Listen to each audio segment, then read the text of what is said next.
Okay, let's have class the periodic trends. Okay, so we'll be talking about the periodic table pa rin, but we will be looking at the arrangement of the elements based on some properties or characteristics. We call that periodic trends. So the first one is atomic radius or the atomic size, the size of the atom itself. Okay, but when you say atomic radius, it's 1/2 the distance between the nucleus of the atom to another atom. Okay, so if we're going to draw a, oops, wait,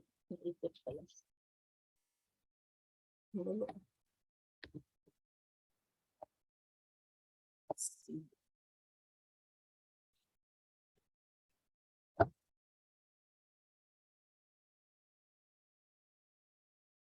Ayan. If we are going to draw, this is one atom here.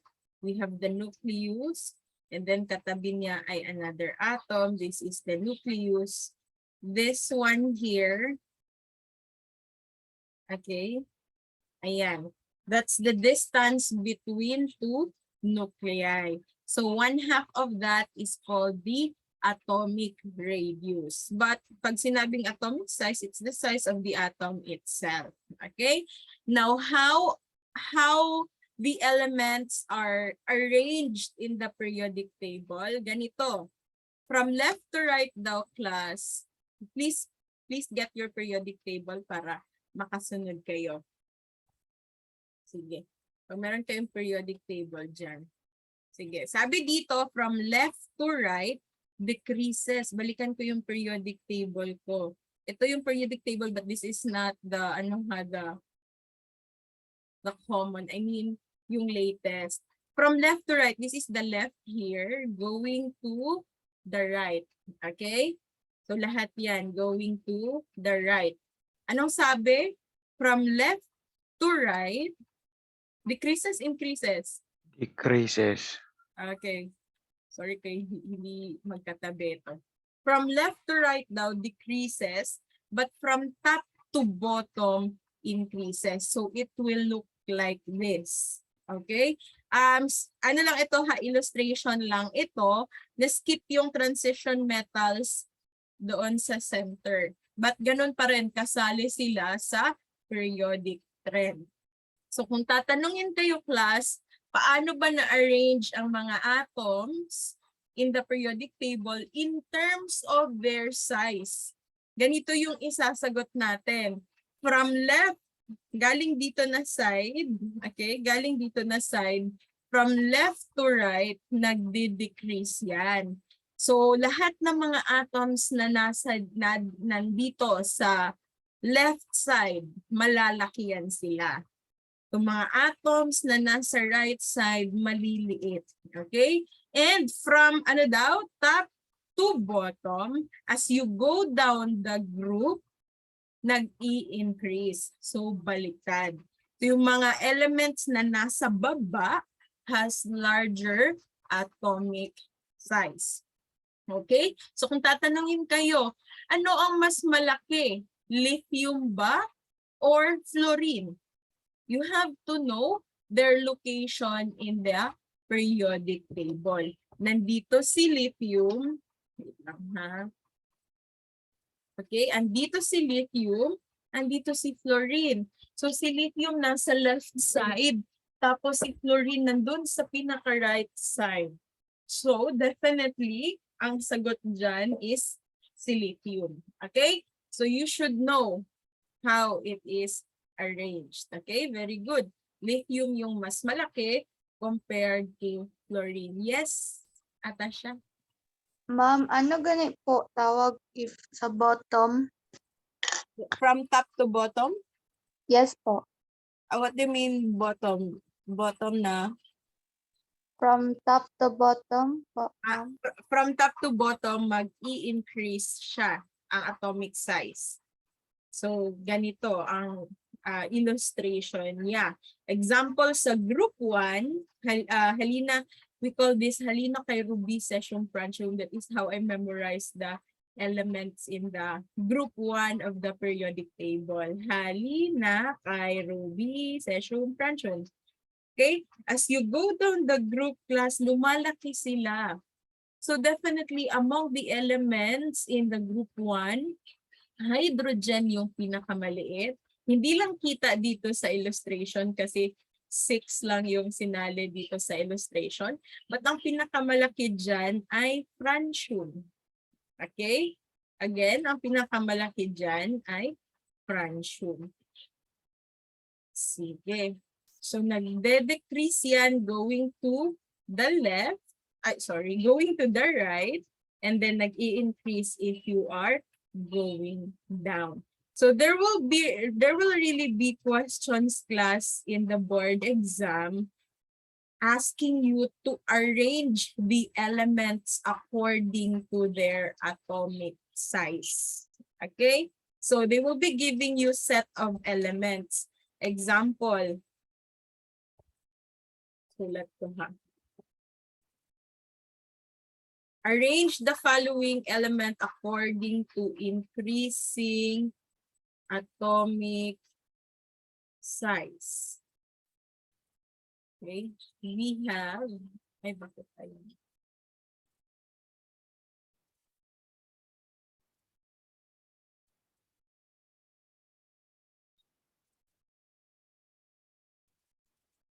Okay, so ayan. Bibigayan siya during, like example, in the board exam. Neon, silicon, rubidium, and aluminum.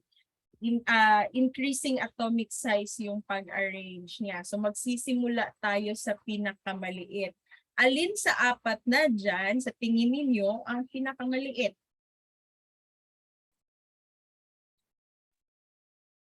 Ano nga yung arrangement nila? From left to right, Mag-decrease po. so yung mga nasa right, maliliit talaga sila. So ano yung pinakauna dito sa listahan? Neon. Neon. Okay, very good. Neon is located in the right side. So neon yung una. Sunod. Silicon. Okay, where is silicon located? Where is silicon? Here is silicon. Tapad ng, ma'am, aluminum. Wait lang. Abay. Dapat sa aluminum, ma'am.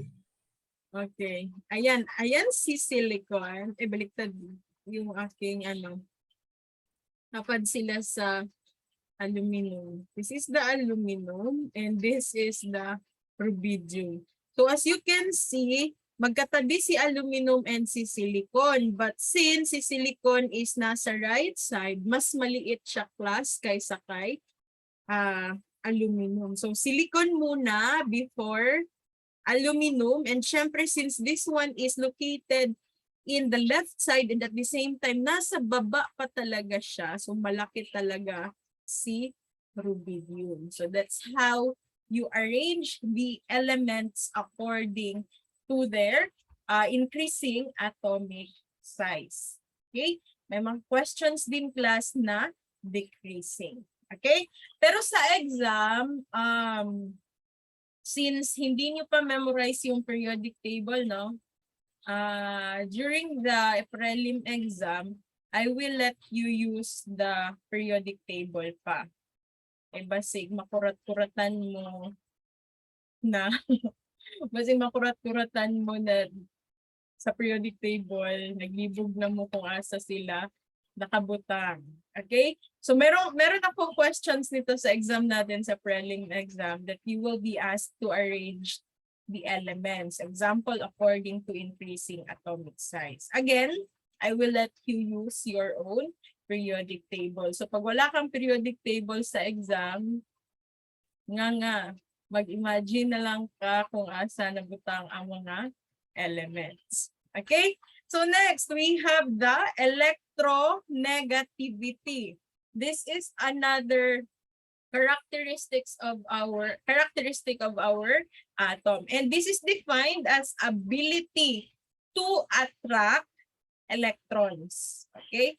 Yung mga, di ba, meron tayong, para maging stable ang isang element, dapat either mag-transfer siya ng electron or mag-gain siya ng electron. Pero pag sinabing electronegativity, ito yung ability ng isang atom na i-attract niya yung electrons in the surrounding. So definitely, pag mag-attract siya ng electron, most likely hihilain niya itong mga electrons papunta sa kanya.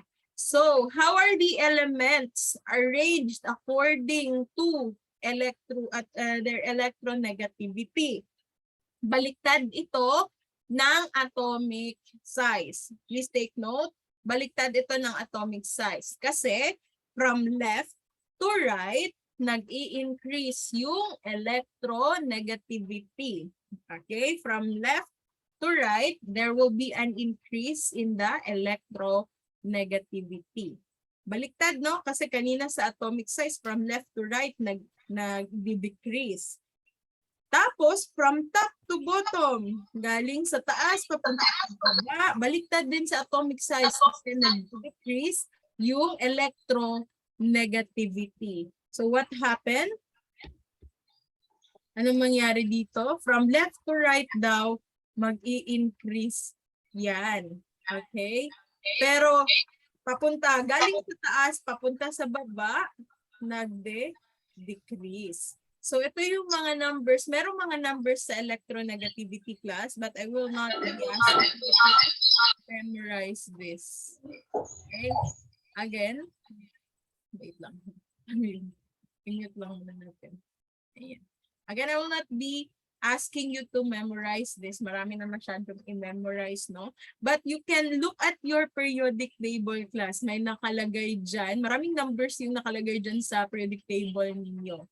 Aside from the atomic number and the atomic mass, you can also see the electronegativity. Okay? So again, anong ibig sabihin ng electronegativity? Ability to attract electrons. So, pag galing ka sa left, pupunta ka sa right, nag-i-increase yan. So, kagaya nito, lithium is 1.0. Yan yung electronegativity value niya. Tapos, papunta sa right, lumalaki. Beryllium is 1.5. Hanggang dito sa right, lumalaki yan. Pero, going down, lumiliit siya. Diba? From 2.1, 1.0, 0.9, 0.8, 0.8, 0.7. So please take note the trend. Kaya tinawag itong periodic trend class. And then as you can see, the noble gases do not have electronegativity. Why? They are stable. They don't need to gain or transfer electrons kasi they have completed the octet rule. Pero board exam question, what is the most electronegative element? Sino sa kanila yung pag andyan siya talagang mag-a-attract talaga ng electrons from the surrounding? The answer is the halogen. The halogen called fluorine. Okay? Si fluorine ang pinaka-electronegative na element. That is why the scientist named Linus Pauling called the fluorine as a super halogen. Kasi kahit saan mo siya ilagay, fluorine will really react. When I say react, that is because a-attract siya ng electrons from the surrounding. Kung may katabi siya na element, i-attract niya yung electrons ng element na yon, or kahit compound yung katabi niya, i-attract niya yung electrons galing sa elements ng compound na yon. That's how strong fluorine is. Okay? So again, si fluorine ang ating super halogen. It has the largest electronegativity. Okay, so do not forget what is our trend for electronegativity. From top to bottom, nagde-decrease. Pero going to the right, left to right, that is class increasing. Electron yun?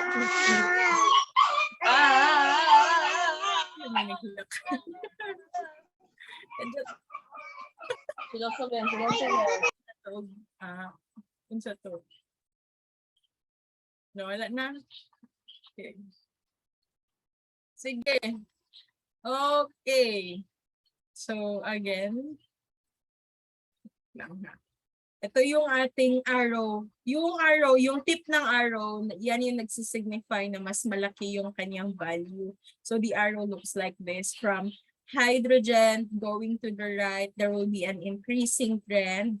Pero in terms of the group, dito kagaling sa baba kasi maliit yung electronegativity sa baba.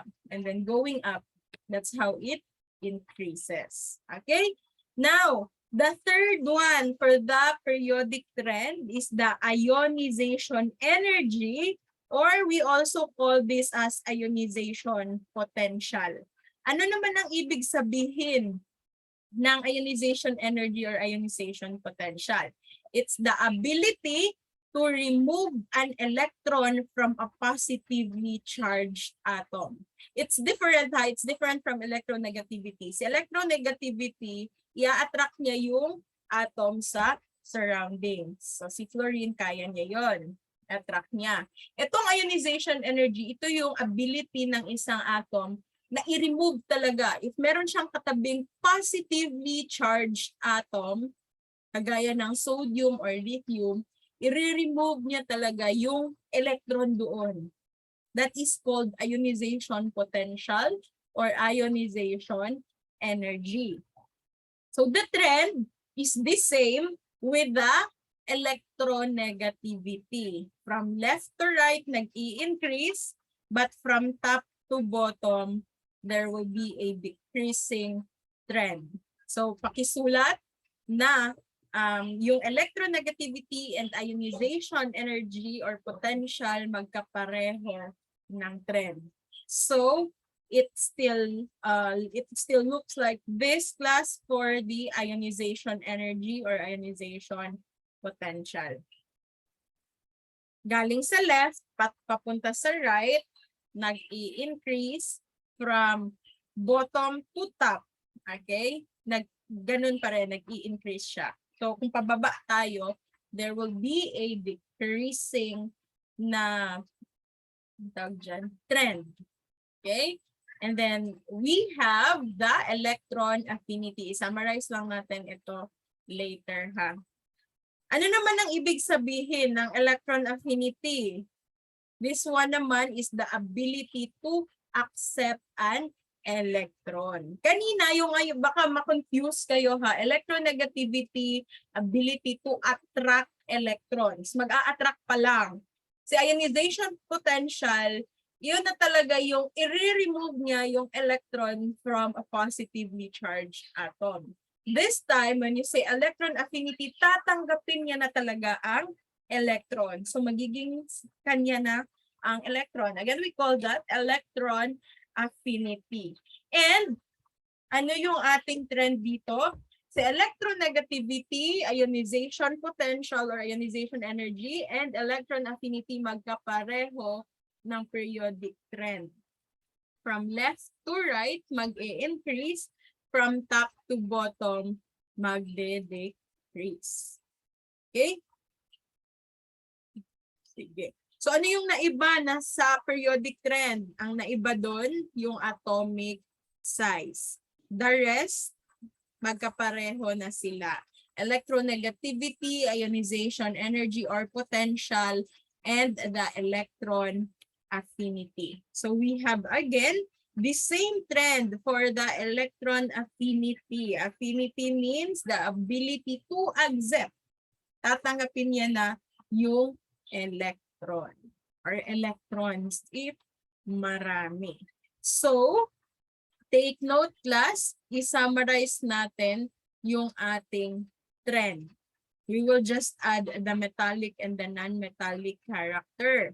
Yung sa atomic radius or atomic size, sabi ko kanina, if you go down to the group, in a group class, from top to bottom, mag-i-increase yan siya. Pero the arrow for the left to right is baliktad. Ang head sa arrow class signifies na yan yung pinakamalaki ha, increasing. So kung gusto mo increasing na atomic radius from right to left yun. Baliktad.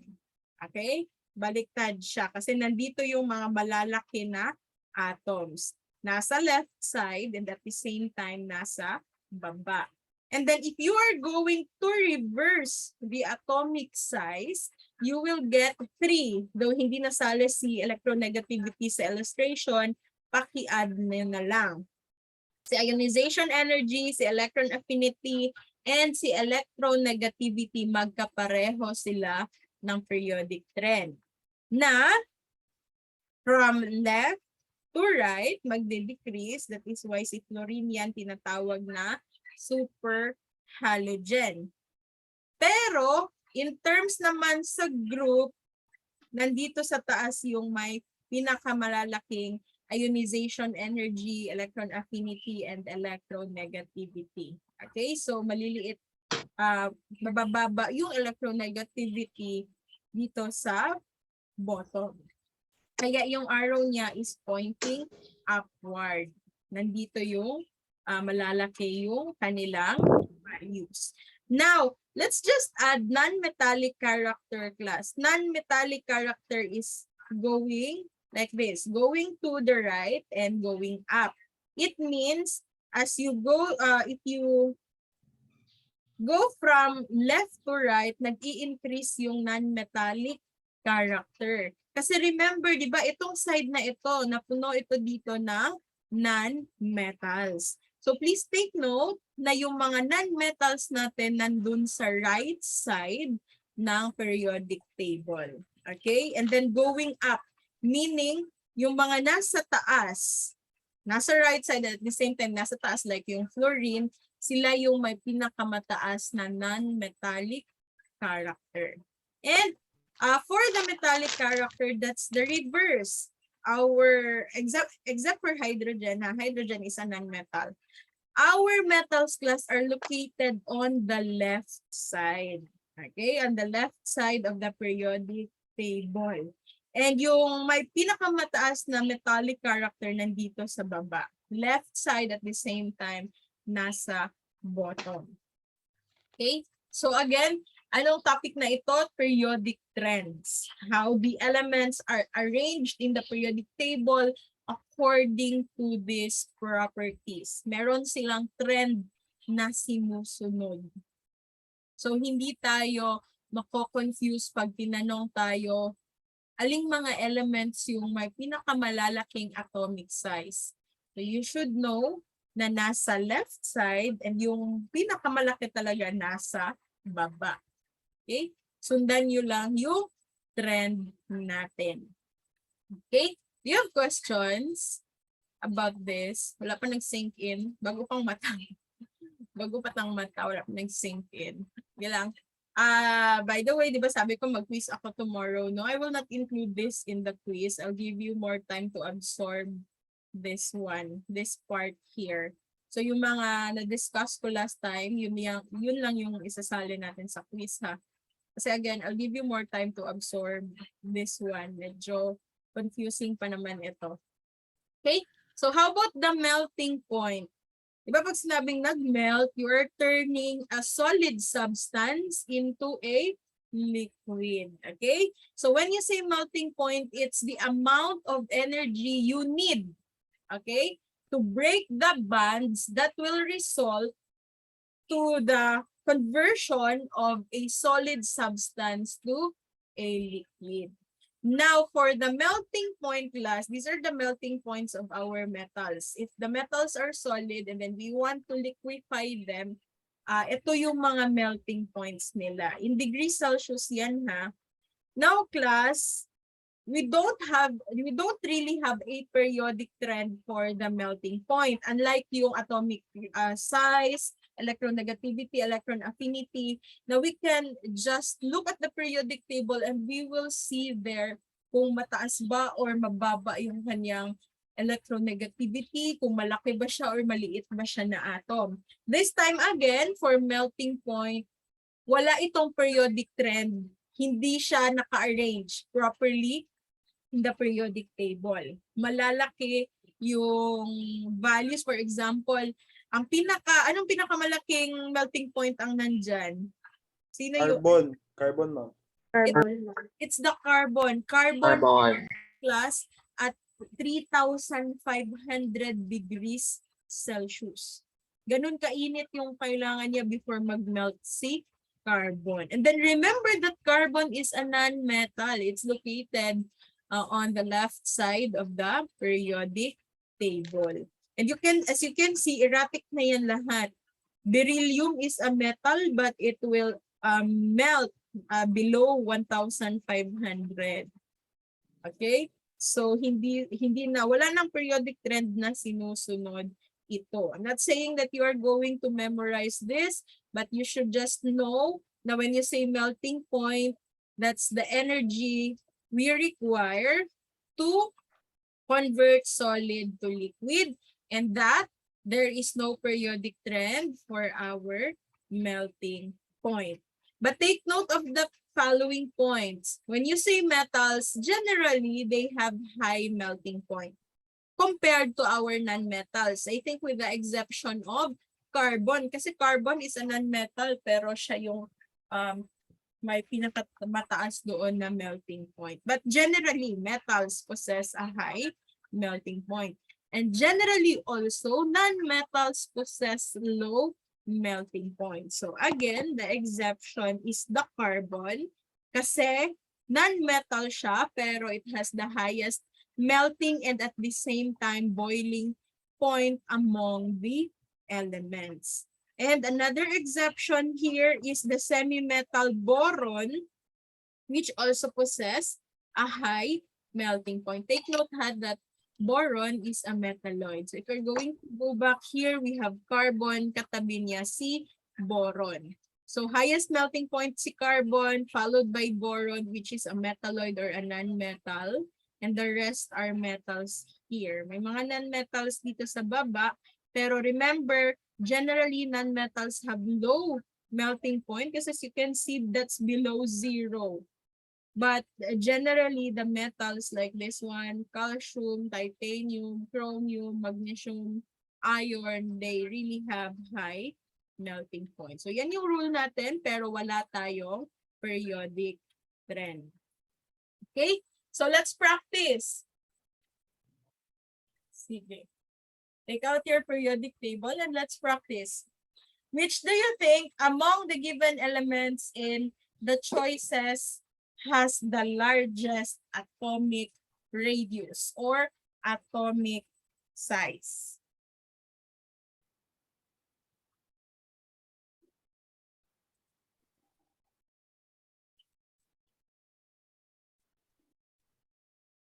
D, ma'am.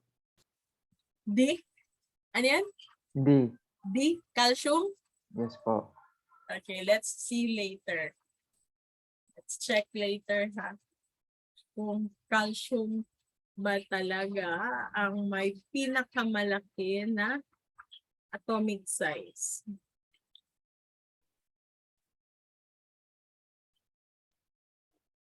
Calcium. Sige, hanap tayo ng periodic table sa slide ko. Ay, meron ako. Wala. Ay, ayan. Sige. Hanapin natin yung mga elements and let's check if it is really calcium. Ano yung una? Aluminum. Here is aluminum on the right side. And then fluorine.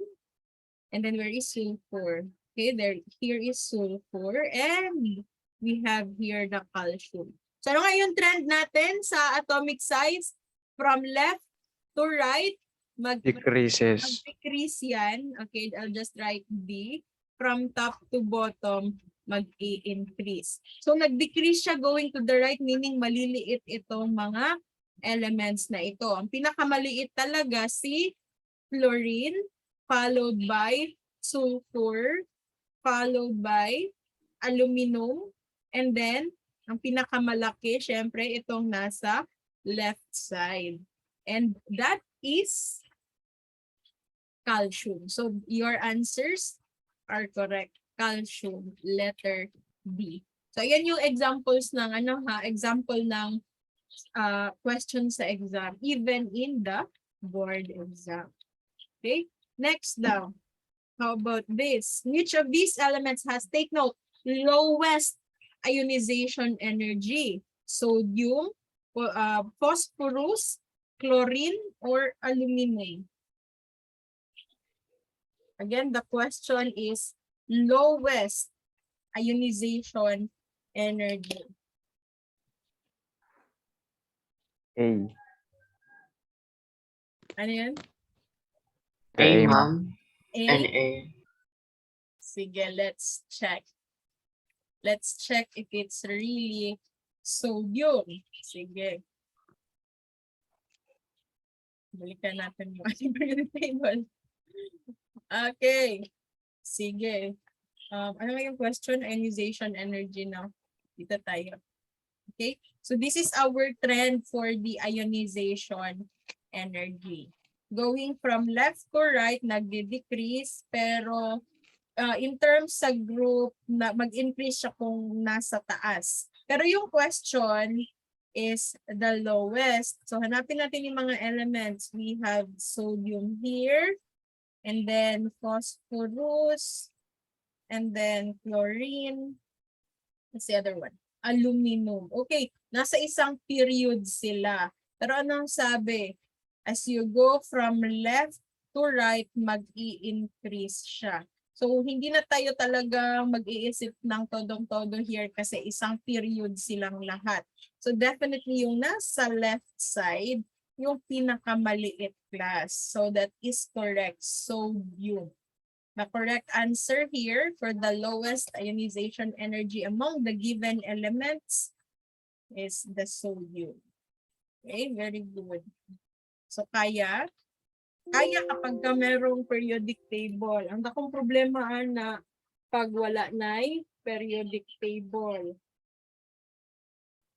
So, una siya kung ginaingon sa inyong na you have to be familiar with the arrangement of the elements in the periodic table. When you're going to memorize class the arrangement of the elements in the periodic table, just like this one, do it by group. Start with the group 1A. Memorize niyo muna yung group 1A. Halina kay Ruby Session Francio. Pag na-okay nyo na-memorize nyo na yan, you move on to group 2A. Bemag ka, Cerbara. Okay? Bemag ka. So, beryllium, magnesium, calcium, strontium, and so on. Okay? By Ma'am. group, yung inyong pag-memorize para madali. Yes? Hindi nakasali yung lanthanides and actinides, ma'am, no? Oh, wag niyo na isali kasi they are called very rare. Ginugamit yun ako very, no? Rare earth metals. So we seldom see them. So do not, pwede nyo na siyang hindi i-include. Just be familiar with their names and their symbols. Pero yung sa arrangement talaga para masagutan nyo yung periodic trends, you try to familiarize the elements by group. Huwag niyo naman biglain. Isa-isa lang. Kaya sa prelim class, I will still allow you to use the periodic table during the exam or even in our quiz. Okay? Sige, hinay-hinay lang. Start with group 1A. Unahin niyo muna yung mga representative elements. Tapos, dito kayo sa 3A. So, boron pababa. Tapos, pag okay na yung grupo ni boron, na-memorize niyo na siya going down. Next na naman, carbon na naman. Chalcogens. Going down. Ay, not chalcogens, carbon lang. Ito pa si N pa ito, N. Okay?